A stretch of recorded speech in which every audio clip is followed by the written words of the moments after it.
Znači u ovom trećem modulu malo bismo se sad smo vidjeli malo znači kako izgledaju, ajmo reći, i ti razlozi kretanja na put i kako izgledaju nekakve specifičnosti samog puta. Dotakli smo se i ovih migracijskih ruta, vidjeli smo koji su rizici dakako na tim putevima.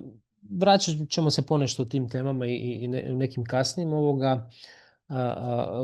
modulima, ali recimo kod ove ankete koje sam vam spominjao, ono što nam je bilo izrazito zanimljivo i bitno, i što dakako nekako proizlazi iz vašeg rada. Vi sad susretnete se prvi put sa djetetom koje dolazi iz nekog područja, iz neke zemlje o kojima zapravo ne znate ništa ili znate jako malo. Kako ćete si pomoći? Sigurno ćete krenuti googlat.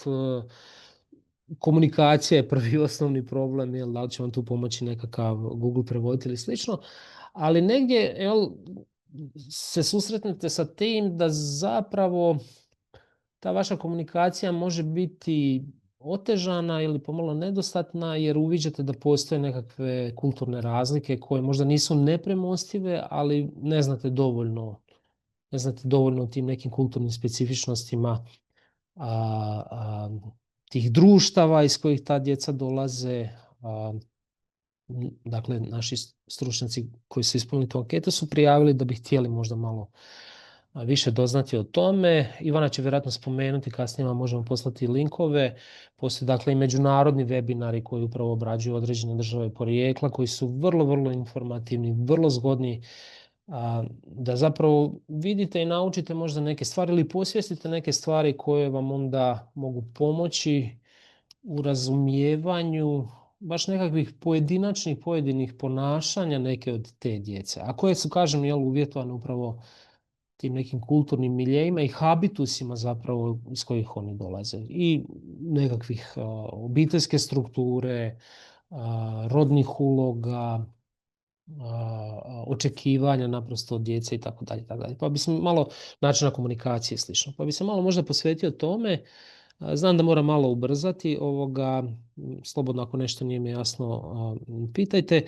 Htio bih samo naglasiti da ovo oko kulturnim specifičnostima je isto sadržano u ovim priručniku ovih specijaliziranih intervencija na još jedan puno opširniji, bolje opisan način. Tako da ćete se moći ćete se vratiti i konzultirati to, da ne mislite da nešto ćete možda propustiti, ali evo ja ću nastaviti nekako, kažem opet, dovoljno ilustrativno reći ponešto o ovoj temi. Znači, upoznavanje s kulturnim specifičnostima. Pa evo krećemo od toga, primjerenih načina komunikacije.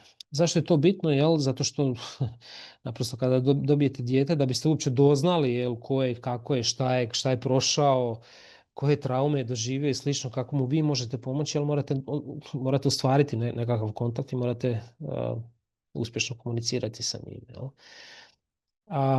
Postoje dakle brojne razlike, kulturne razlike prvenstveno i razlike u nekim društvenim kulturnim vrijednostima, onoga što se u različitim kulturama smatra nekakvim primjerenim načinom upoznavanja i komunikacije. Sad ovo sve što ću reći, ja sam tu malo u zamci da ne upadnem i sam u nekakvu stereotipizaciju upravo tih kulturnih vrijednosti i kodova, ali dakako da postoje istraživanja koja se bave i dekonstrukcijom toga i kritičkom analizom toga, međutim i uviđaju neke sličnosti koje možemo vidjeti u kulturama. Mi uvijek govorimo o tome, djetetu se pristupa individualno, najbolji interes, ali ovo su nekakve možda kulturne specifičnosti koje su kolektivističke, zajedničke i tako dalje, tako dalje. Odmah na početku disclaimer, onako školski iz teorije, postoji jedna razdioba kulture, ne postoji jedinstvena definicija kao ni migracija, ali postoji jedna razdioba kulture koja smatra da postoji globalno gledano kulture visokog intenziteta i kulture zapravo niskog intenziteta. I sad, prema toj razdiobi visokog i niskog intenziteta, zapravo bi naša europska kultura pripadala tom toj kulturi nekakvog niskog intenziteta ili nekakvog niskog konteksta. Šta bi to značilo? Mi u našoj kulturi se uglavnom oslanjamo većinom na verbalno, govorno, na ono što je nešto logički postavljeno, racionalno, da uvjeravamo jedni druge. Oslanjamo se na tu logocentričnost. Svijet objašnjavamo kroz riječi, kroz priču. Jel? A s druge strane, kulture visokog intenziteta ili visokog konteksta uz takve vrst komunikacije, jel, riječima, u komunikaciji uključuju puno više neverbalnog govora tijela, tabua i normi koje su vezane za taj neverbalni tjelesni aspekt. Naročito da se izbjegne ta nekakva, da se uvrijedi sugovornik, jel, da mu se pristupi s nekim respektom, poštovanjem. Jer sve drugo, nekakva nestrpljivost u govoru se smatra izrazom nekakvim nepristojnosti, nepoštovanja. Jel? Tu se onda vezuju, vidjet ćemo i nekakve druge uloge, rodne uloge i slično. Ali evo samo recimo par stvari kao ilustracija toga onda. Kako mnoge afričke, dakle kulture društava sa afričkog kontinenta i sa azijskog kontinenta imaju pomalo različite pristupe o tome, čisto da se možda ne iznenadite. Možda ste već imali iskustvo u radu sa djecom, ali da se ne iznenadite zašto, na primjer, dijete vas ne gleda direktno u oči. Jer se mnogim zapravo azijskim kulturama direktno gledanje u oči smatra izrazom nepoštovanja. Jel? U našoj kulturi je to izraz nekako zainteresiranosti. Ja sad gledam, znači zainteresirani ste za osobu, za svog sugovornika. Negdje je to možda nepoželjno, jel? Pa će vas gledati ili iznad obrve ili će posve svrgnuti pogled dole i tako dalje. Onda imate u raznim kulturama, pogotovo u Africi, različiti doživljaj osobnog i kronološkog vremena. Vi se dogovorite nešto sa djetetom za nekakav sastanak, ono češće dođe prekasno ili čak ni ne dođe, nego što dođe prerano. Jel? Bez potrebe da se opravdaju oko toga. Sastanak može biti dogovoren u podne, doći će u 1:30, ne vidi oko toga nikakav problem. Jel? A vi ćete već ispaliti na živce zašto se ne poštuje zajedničko vrijeme. Isto tako za uzvraćanje i neuzvraćanje telefonskih poziva, međutim to je vjerojatno prisutno u nekom našem europskom kontekstu. Doživljaje osobnog prostora i puštanje drugih u taj prostor je dakako kulturno uvjetovano različito. Ovo posebno naglašavam. Znači u kulturama islamskog svijeta gdje predaje islam strogo je zabranjeno dodirivanje osobe suprotnog spola, osim ako se ne radi o nekom članu uže obitelji ili ako niste rodbinski povezani. To nije znak nepoštivanja. Možda djeca koja dolaze nemam pojma, iz azijskih islamskih država neće htjeti pružiti ruku. Ali ne zato što bi imali nešto protiv vas ili vas nekako unižavali u tome, nego je to nešto što se u njihovoj kulturi ne radi. Dakle, to isključivo rade nekako srodnici, braća, sestre i slično. To može onda dovesti dakako do nekakvih nesporazuma, frustracija i slično, jel? A bitno je, jel, da imate tu učinkovitiju komunikaciju, da se dakle, djeluje na tu stabilnost djeteta, da se nekako poboljšava njihove šanse za integraciju, pa i usvajanjem pomalo možda nekih od naših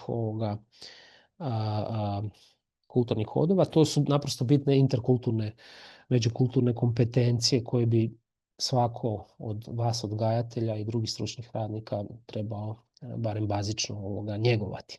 Može dalje. Konkretne vještine. Dobro, mi smo sad ovdje izdvojili samo neke od primjerice vježbi koje su sve puno sadržajnije prisutne u samom tekstu priručnika, odnosno specijaliziranih intervencija. Neke od njih su vam dakako već poznate, neke možda intuitivno vi znate i radite po njima, jel? Ali primjer aktivnog slušanja i empatije, da sjednete uvijek na razini djeteta, ne iznad djeteta, nužno ne ispod djeteta, nego nekako u istoj ravnini. Ako je kulturno prihvatljivo, gledate ga u oči, ali nije neophodno ako nije.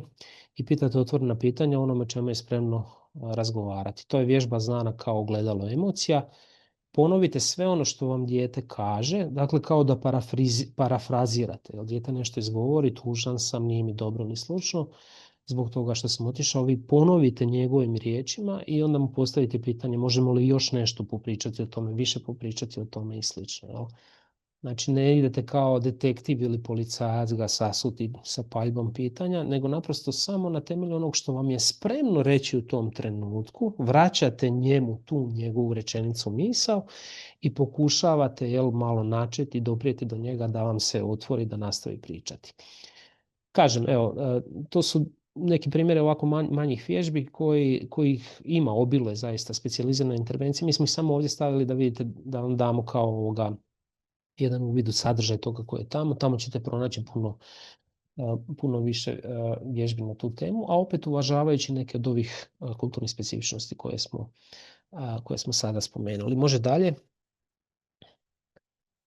Dakle, ovo kako smo rekli je visoki, niski intenzitet, odnosno kontekst, ta komunikacija koja može biti neverbalna, nekad kažem može biti izvor nesporazuma. Recimo, kod nas je običajno kada napravite ovu radnju, da to znači da, slažem se, Međutim, u nekim kulturama to znači ne, a ovo bi značilo da. Evo tu čisto kao fun fact, pa čak i u nekim europskim. Ne znam da li znate u kojoj europskoj kulturi, kojoj državi, u kojem društvu je ovo za da, a ovo za ne. Ajmo reći da je Bugarska, hvala. Uvijek je dobro koristiti univerzalne signale, osmijeh ili otvoreni dlanovi za dobrodošlicu. Dakle, ako dijete ne prihvaća pozdrav, da vas dodiruje, da ga zagrlite, mi se opet tu razlikujemo, mi malo možda južno Evropljani i Mediteranci od Skandinavaca, možda smo više taktilni, otvoreni i sve, ali ako sad znate ili možda ste vi odgajateljica, on je dječak iz, Pakistana, nije nužno, naravno, rukovanje i sve, ali osmijeh, otvoreni dlan, dobrodošlica, stavljanje vrlo često, ruke negdje u predjelu srca ili sredine prsa, blagi naklon prema glavi je izrazito dobra gesta pozdrava i poštovanja koje onda iskazujete.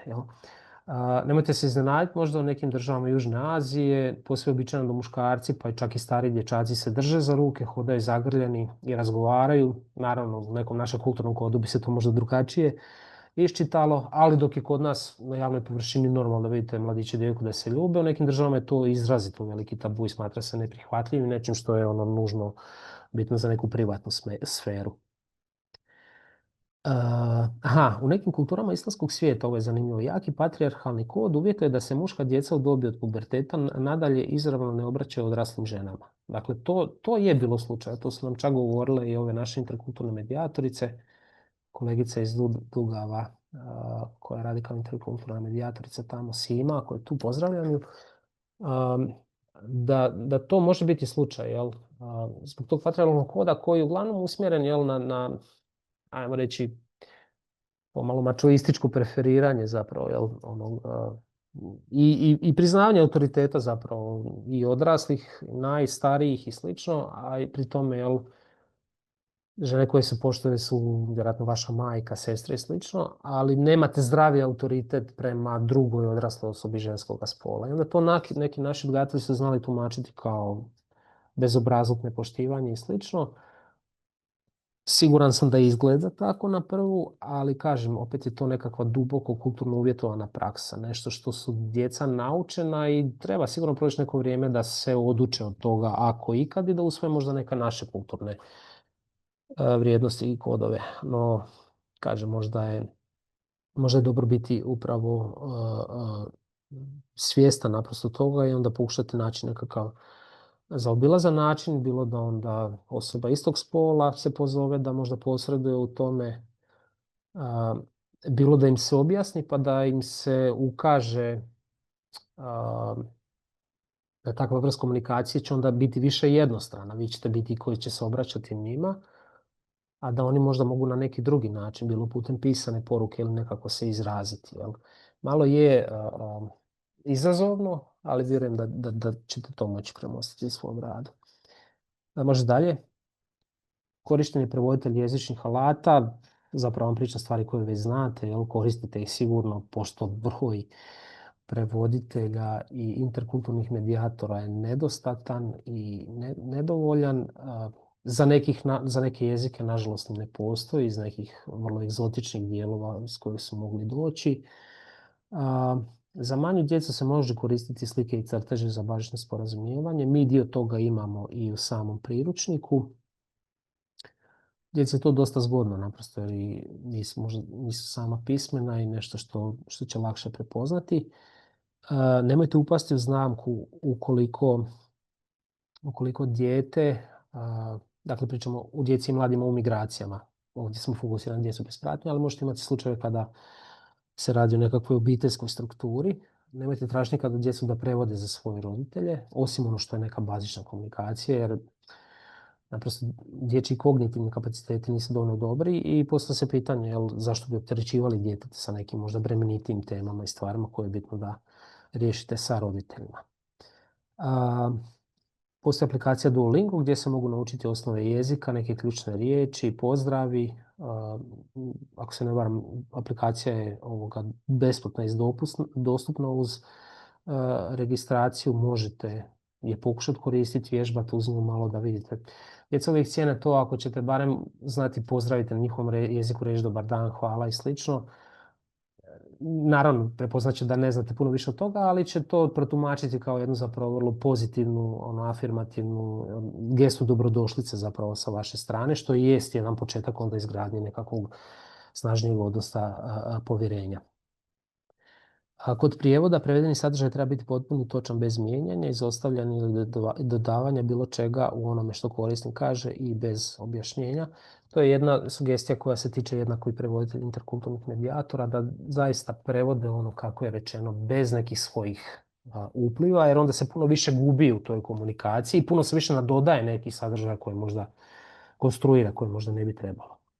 Zahtjeva se nepristranost prevoditelja, izostavljanje osobnih gledišta i predrasuda u najvećoj mogućoj mjeri. I ako ikako moguće, kažem, malo je teško izvesti u našem kontekstu, ali koristiti prevoditelja istog spola koje je i dijete. Treba štititi povjerljivost svih informacija o kojima se razgovara s djetetom. Može dalje? Ok. Dakle, inkluzivna komunikacija koja je zapravo informirana o našim znanjima o traumi. Realno. To je ono pitanje, vi sada ste pružili neku osnovnu uslugu de facto djetetu, dogodio se prihvat, dijete malo se rekuperalo, naspavalo, pojelo, popilo, obuklo se, sredilo se higijenski to i zapravo dolazi nekakva ona iduća stepenica u kojem želite popričati s djetetom, želite vidjeti što je prošlo, koje vrste traume i tako dalje su se tu eventualno prisutne, želite mu pomoći u kojem slučaju. Međutim, to smo imali na terenu, da su se neki odgajatelji rekli da se zapravo suzdržavaju od ulaska u nekakav dublji proces psihološke pomoći, osim ako nije nešto akutno koje sad se mora sanirati. Da im je najveći problem bio to što ne znaju zapravo sa koliko vremena raspolažu. To dijete može sutra otići. I da je najgore ako biste krenuli raditi na otvaranju transformaciji traume, a da ne možete zatvoriti taj proces, da ne može doći do nekog razrješenja, do nekog zaliječenja, do nečega. Da dijete vam se krene otvarati i sad odjednom njegova grupa sutra krene i ono krene sa još većim kaosom u glavi nego u kojoj je vama došlo. Dakle, taj stav ne otvaramo ono što ne možemo brzo i lako zatvoriti. Sve dok samo dijete ne ukaže potrebu za tim i dok ne procijenite da će se dijete duže zadržati u smještaju u kojem se nalazi. Stoga izbjegavajte pitanje o prošlosti dok dijete nije samo spremno započeti taj razgovor. To je kao malo prije ona vježba ogledala. Jel? Vi možete od djeteta, ali nemojte forsirati to. Dijete ako se osjeti spremno i da vi vidite da procijenite da biste mogli početi raditi, da će se dijete duže zadržati, onda je to možda dobra početna situacija za rad na toj transformaciji. Znači prilagodbe te komunikacije, da izbjegavate okidače i da promičete generalno nekakav osjećaj sigurnosti kod djeteta. Rad s djecom ponekad može uključivati njihove obitelji, primjerice kod procesa traženja i spajanja obitelji, a dobra komunikacija s roditeljima gradi partnerstvo najčešće, a iako ne uvijek, i najčešće iako ne uvijek može pomoći u daljem radu sa djetetom.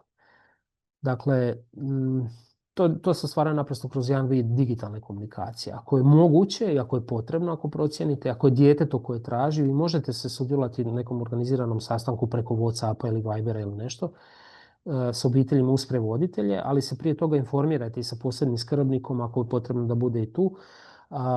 Mislim, ako dijete iskazuje tu razinu povjerenja da je ok s tim. I onda eventualno, kad sad primjerice znate da ćete razgovarati sa, ne znam, evo, lupam sa djetetom koje je iz Bangladeša, onda se možete vratiti malo da provjerite te vrste kulturnih razlika, rodnih obiteljskih udloga i tako dalje, očekivanja djeteta koje se vezuju za državu porijekla na taj jedan kulturno osjetljiv način. Tu će vam sigurno taj priručnik i specijalizirane intervencije biti od pomoći. Nika, molim te dalje. Evo sad smo na tim razlikama u shvaćanju obitelji i funkcija obitelji. Dakle, u različitim kulturama postoje različite oblici strukture, ali i funkcije obitelji. Jel? Kod nas su to uglavnom nekakve nukleusne obitelji, dvogeneracijske, ne toliko više proširene. Međutim, u većini, zapravo nekim regija Azije, Afrike i čak i Južne Amerike, pogotovo u ruralnim područjima, to su uglavnom proširene još uvijek trogeneracijske obitelji barem, dakle koje su uz dijete, roditelja, bake i djedove. Moguće ponekad da budu neke pobočne linije, tete, stričevi, bratići, sestre, rođaci i tako dalje, koji svi žive zapravo pod istim krovom i svi sebe shvaćaju kao jednu obitelj. Jel? Čak dijete tu neće možda nekad praviti razliku, pa će krenuti pričati o svoje tetke, iako ćete vi realno pitati, aha, mama, tata, to, ona će proširiti nekako priču. U mnogim kulturama su obitelji poligamne. Jel? Češće se to radi o poliginiji, dakle da jedan muž, otac ima dvije ili više supruga, jel? A rijeđe se radi o poliandriji. Ima i takvi slučaj. Dakle, jedna žena ili majka ima ima više muževa. Kak je išao onaj vic, šta je to poliandrija? Ne, šta je to monogamni, šta je poliandrija kad imate jednog muškarca previše, ili tak nekako. No dobro, preskačem. Šta sam htio reći, u islamu je recimo to specifično. A to je da, primjerice, imate neke države da, pogotovo ove zemlje bogatije arapskog svijeta, ove zaljevske zemlje, recimo, ne znam, Ujedinjeni Arapski Emirati, Kuvajt, da je dopušteno, po šerijskom pravu da imate 4 supruge ako ih možete uzdržavati. Ali zapravo nije to nikad toliko slučaj. Najčešće jedno istraženje koje sam konsultirao se radi o tome ako ste u poligamnom braku da su to 2 supruge. To je neki češći puno obrazac.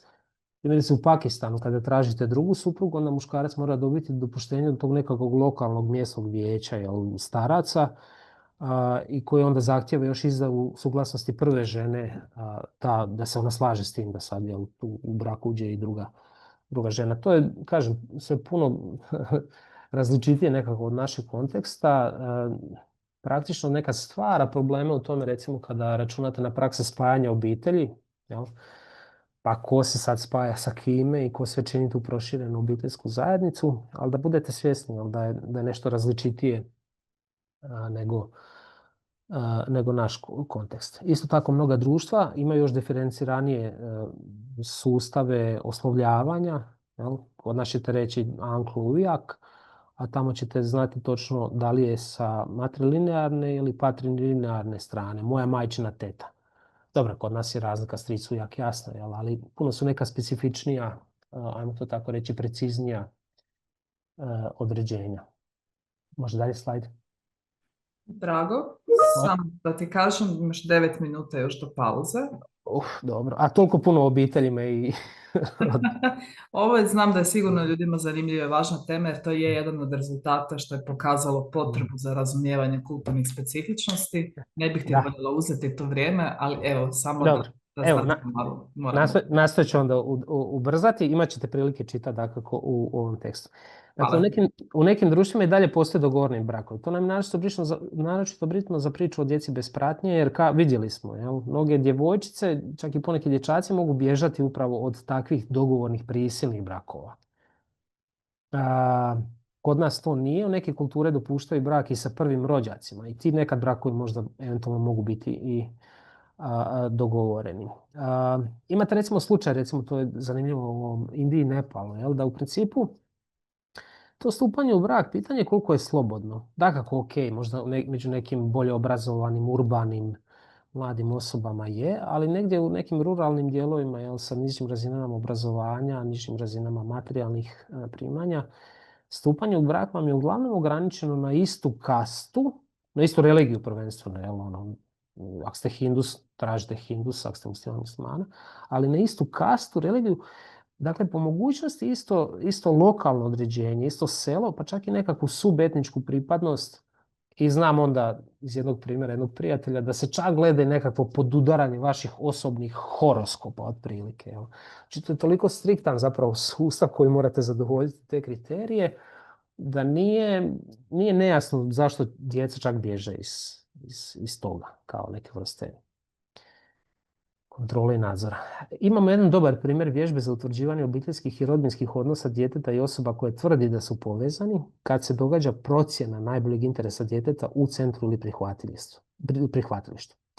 Imate dijete, imate osobu koja tvrdi da je, ne znam, neki ujak, tetak ili slično, ali vi ste malo sumnjičavi. Vidite po reakcijama djeteta, po njegovom govoru tijela, da je ono malo isto povučeno, distancirano i slično. Jel? Dakle, ovo je neki primjer za kojim se zahvaljujemo prvenstveno gospođi Gordani Babić iz Centra za pružanje usluga u zajednici Dom Dugave, koja je isticala puno puta, pa i ovom našem prikupljanju podataka.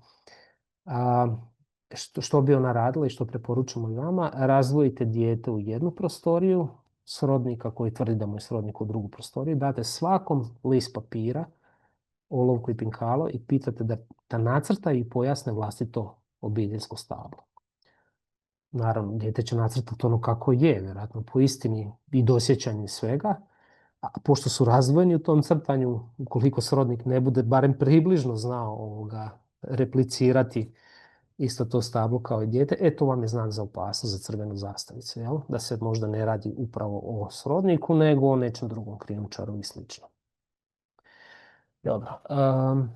Razvod je društveno neodobravan u svim društvima, ali je ipak dopušten u većini. Dakle, tiče se između ostalog i tih razloga odvajanja obitelji skrbnika ukoliko se uključuju ovakve prakse.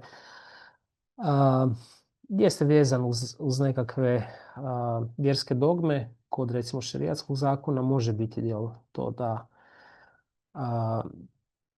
da udanak čiji nasljeđuje imovinu svog oca i zadržava svoju imovinu nakon braka u slučaju razvoda i suprug nema pravo na nju, a nema pravo ni na skrbništvo nad djecom mlađom od 7 godina. Ali to je naravno različito se tumači u praksi i često dovodi kod pucanja obiteljskih zajednica do loših posljedica po djecu, pa onda i mogućih daljnjih negativnosti poput razdvajanja i tako dalje.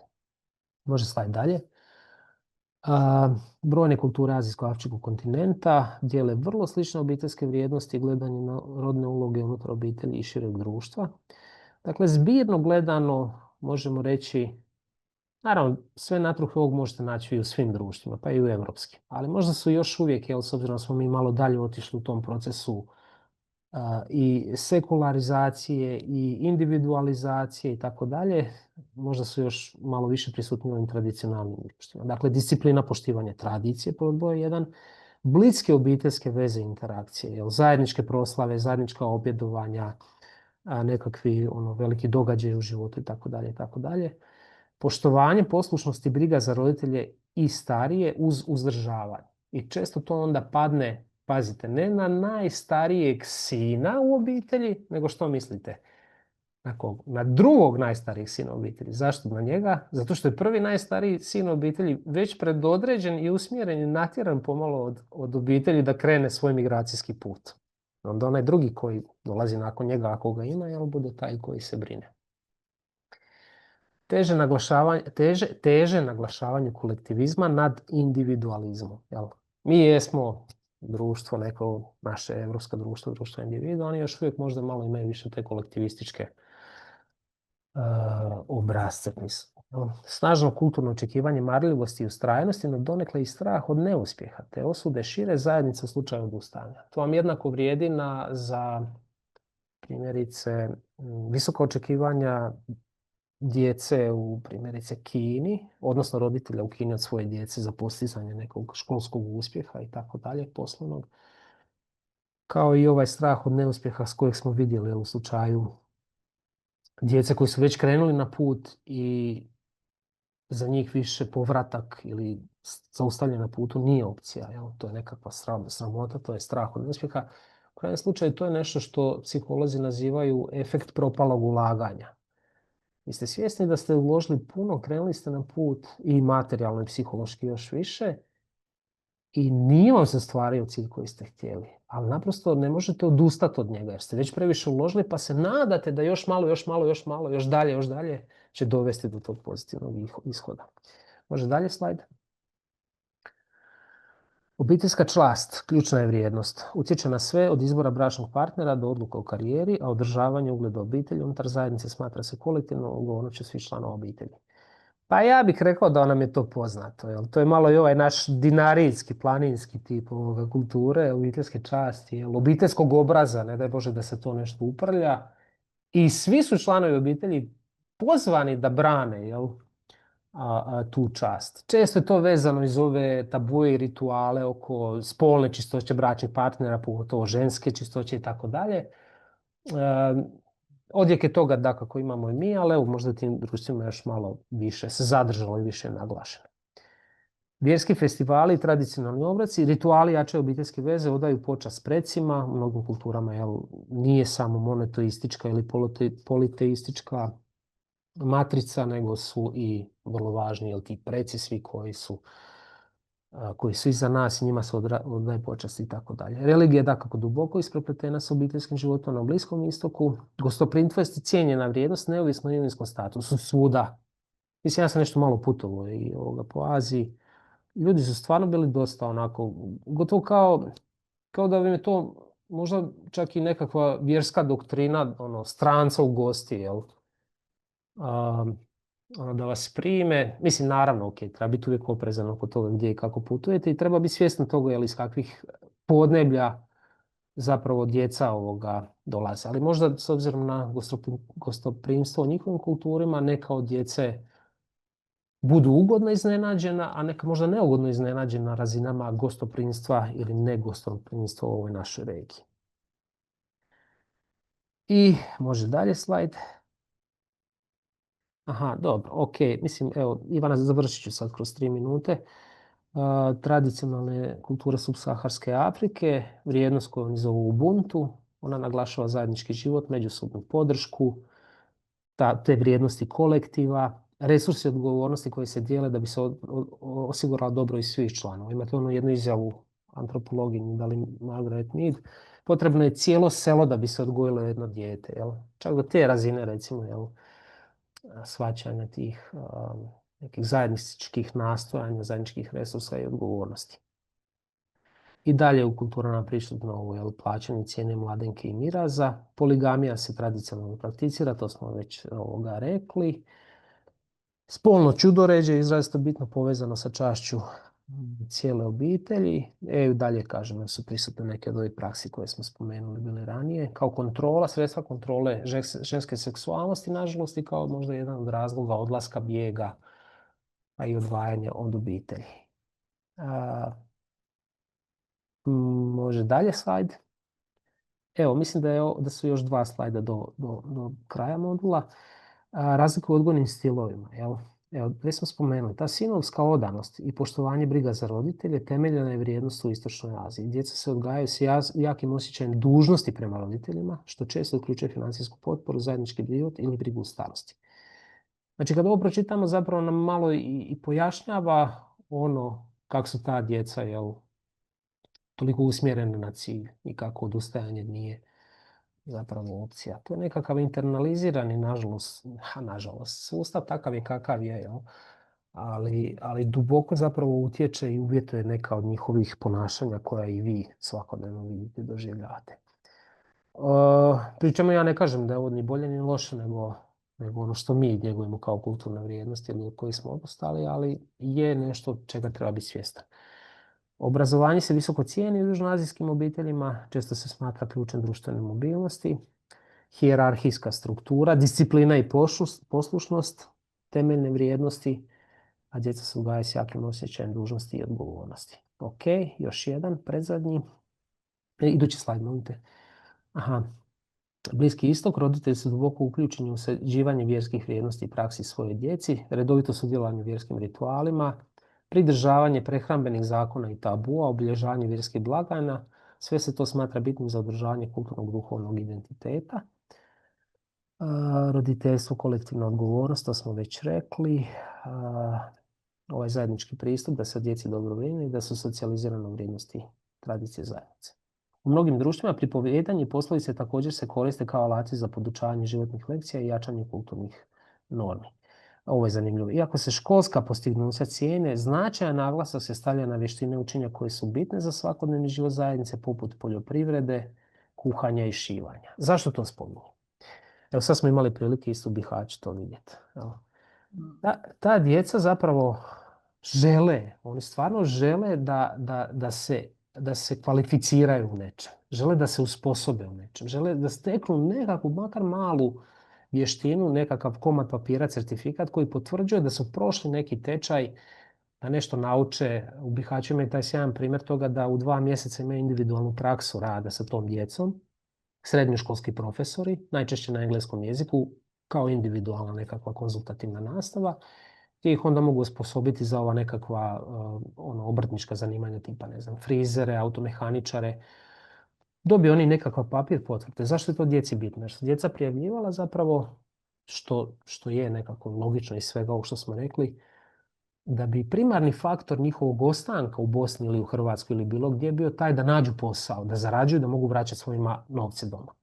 I onda im je bitno da se educiraju, da se osposobe u nečem. Znači, to je izrazito važno. Bilo sad da će oni odlučiti se ostati tu ili će možda nastaviti dalje, pa kad dođu negdje u Njemačku, Švedsku, Nizozemsku, reći, aha, ali vidi, evo, možda nemam putovnicu, ali imam neki dokument koji je izdan negdje gdje sam ja naučio nešto to raditi, gdje bi mi moglo to osigurati posao. Jel? Dakle, cijene se ta nekakva praktična znanja, vještine. Jel? Evo, nažalost, nisu imali prilike završiti školovanje, ali to sad da steknu nešto je izrazito bitna stvar u smislu praktičnosti. I evo zadnji slajd prebacivnika. Kod ovih kulturnih praksi obilježavanje vjerskih praznika i rituala, imali ste možda susret, jer mjesec je Ramazana, većina muslimana postiće cjelodnevno od izlaska do zalaska sunca. Obveza, mislim, šerijat kaže zakon da to uključuje djecu starije od 12 godina uz vrijeme odvojeno za učenje Kurana i molitvu. Djeca koja su manja ne moraju postiti tako, nego samo pola dana, mogu jesti dio dana. Neki idu čak na suhi post, da ne jedu i ne piju vodu. I onda kada zađe sunce, se okupe oko iftara večere, ujutro se bude da bi klanjali sabah, prvi od 5 dnevnih molitvi. Stoga, šta to znači u praktičnom smislu? Pa ti učenici, recimo, ako dođu stariji između 12 i 18 godina, mogu biti izrazito umorni, izrazito malaksali zbog takvog jednog ritma, dok se malo ne prilagode takvom rasporedu. Vi kao djelatnici u centrima za pružanje usluga u zajednici i u školama možete ih podržati na možda neke sljedeće načine. Prvo je određeni prostori za molitvu. To nisu prostori sada da bi vi morali smisliti unutar svog ovoga, ali da se možda izdvojiti negdje nešto što je malo očišćeno, što nije nered, nekakav mali kutak da im se omogući da se mole, odnosno da imaju dostupne neke prostirke za molitvu za klanjanje. I to je dakako važno posebno za vrijeme Ramazana. Odredbe za vrijeme ručka, da se osiguraju neki prostori gdje muslimanska djeca se mogu igrati, učiti ili se samo odmoriti za vrijeme ručka ako ne idu, dakle poštuju post i ne žele biti zajedno sa drugom djecom koja jedu. Jel? Možda im teško biti naprosto otići u restoran, odnosno u kantinu, vidjeti kako jedu, ali možda je ok da onda imaju neko vrijeme za sebe, neki prostor za sebe gdje bi se mogli malo povući, čitati, moliti se i tako dalje. Proslave cijele škole. Mislim, bilo bi uputno da se izbjegava neke događaje vezane uz hranu, uz nekakva slavlja i slično. dakle, organiziraju kada nije za vrijeme Ramazana ili kada je netom poslije zapravo Bajrama, kad je sam Bajram, da bi djeca mogla sudjelovati. Da se možda nekakva školska priredba planira i za Bajram sa nekakvom tradicionalnom hranom, ako je to u mogućnosti, dakle da se pita djecu što oni prave doma za Bajram, što jedu i slično, da se možda ukrasi škola sa nekakvim dekorativnim predmetima, da se pozove djecu da oni sami možda održe neku prezentaciju i o Ramazanu i Bajramu i što to njima znači kao muslimanima. Jel? Dakle, kao što postoji dakle, proslava u školi, ovo može biti jedna od aktivnosti, jedna od eventualno proslava obilježavanja. I to je sigurno može biti zgodno i domaćoj djeci jer će se upoznati naprosto sa nečim novim. Podizanje svijesti, kao što su se djeca upoznaju, tako i roditelji se mogu upoznati sa nekim ključnim činjenicama i upoznati roditelji na taj način. Mogu po tome sudjelovati i islamski centar ako postoji u vašoj sredini, u vašem gradu, u vašoj zajednici, bilo putem tih večera iftarskih i slično, povezati se sa školom, sa centrom, pa eventualno nekakve zajedničke aktivnosti. Na posljedku prisutnost i osjetljivost, razgovarajte s obiteljima i učenicima o tome da se dopuste dani slobodni od škole za proslave Bajrama. Ako se radi o tome, kao što naravno naša domaća djeca imaju, ne znam, u Hrvatskoj za Božić, možda može, mislim i odrasle osobe imaju za svoje blagdane dopušteno slobodni dan, radni dan i slično. Ako je to važan dio identiteta učenika, ako to žele, zašto ne?